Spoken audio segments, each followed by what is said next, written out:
और जनाब आज वैसे तो निकले थे हम काम पे जाने के लिए, लेकिन रास्ते में पड़ता है चौकुंडी कब्रिस्तान। तो एक चौकुंडी कब्रिस्तान का बहुत सारी वीडियोस पड़ी हैं, यूट्यूब के ऊपर भी हैं, लेकिन फेसबुक पर मैंने बहुत कम देखी हैं। आज आपको चौकुंडी कब्रिस्तान जो है ना थोड़ा सा वो घुमाते हैं। पीछे एक जाम साहब का मकबरा है, पूरी फैमिली इनकी है साथ।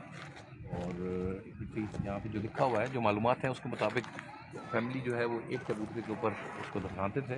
इधर भी कुछ 7-8 कब्रें इकट्ठी बनी हुई हैं, बल्कि ज़्यादा होंगी, इसका जायज़ा लेते हैं। बाकी आर्कियोलॉजी डिपार्टमेंट ने बहुत अच्छा इसको मेंटेन किया हुआ है। वो काफ़ी जगह पे चीज़ें हिल रही हैं, जैसे ये पिलर जो है वो हिला हुआ है अपनी जगह से, इसमें सीमेंट लगाने की ज़रूरत है, गिर सकता है।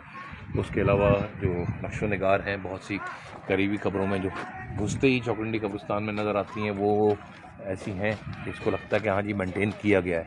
ये राइट पे सारी भी दाएं तरफ जो है वो कब्रें ही कब्रें हैं, बल्कि इस तरह देखें मेरे पीछे आपको नज़र आएंगी ये वाली सारी, ये जाम साहब की फैमिली का बताया है कि उनकी फैमिली की कब्रें हैं, और एक चबूतरे पे एक फैमिली की जो है कब्रें इकट्ठे हैं। यहाँ ये भी कहा जाता है कि बाज़ औक़ात लेयर्स में कब्रें जो है वो बनाई हुई हैं। मंजिल पे कोई और दफन है, ऊपर वाली मंजिल पे कोई और मंजिल पे कोई और।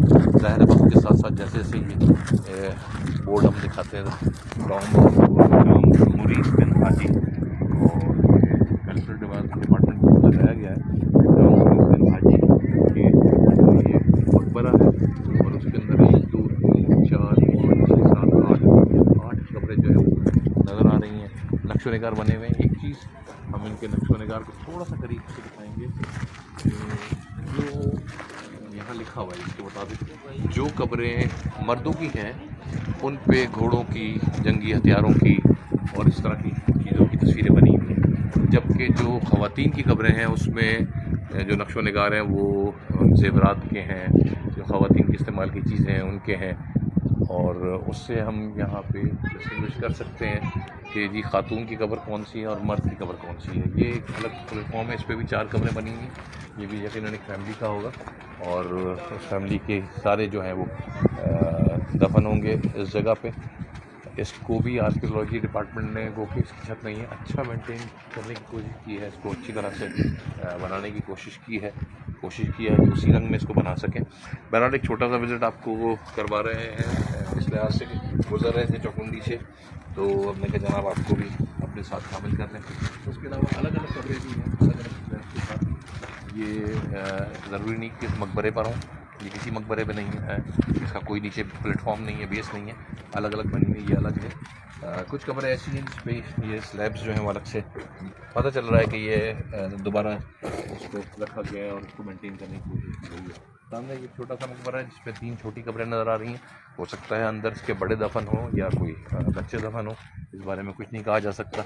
इसी तरह यहाँ पेयर्स की भी जो है ना वो कब्रें हैं, जैसे ये एक छोटा सा प्लेटफॉर्म है, इसके ऊपर 2 कब्रें जो हैं वो पेयर्स में हैं।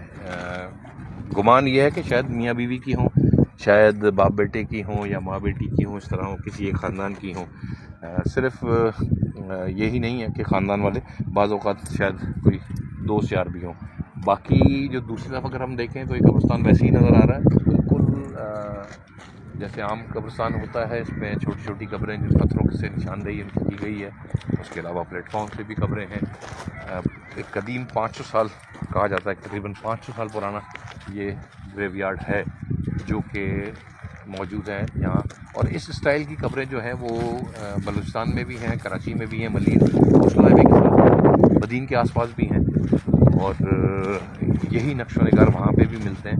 एक पुराना आर्ट था जो अपने मरहूमीन को, अपने मुर्दों को ट्रिब्यूट करने के लिए उन्होंने इसका इस्तेमाल किया। अब ये जो कब्र है इसके ऊपर मुझे नहीं पता कि एक के ऊपर हेड पे ताज रखा हुआ है, दूसरे के ऊपर ताज नहीं रखा हुआ। हो सकता है ये मर्द और औरत की हो या लड़का लड़की की हो, और ये भी मुमकिन है कि ताज इसके ऊपर भी बना हो और वो टूट गया हो। बहरहाल एक छोटा सा विज़िट हमने किया, आपके लिए आज इतना ही काफ़ी है। इंशाल्लाह एक डिटेल विज़िट करेंगे, जल्दी दोबारा आपको चौकुंडी लेकर आएंगे और चौकुंडी की सैर कराएंगे। अपना बहुत ख्याल रखिए, बहुत शुक्रिया, अल्लाह हाफ़िज़।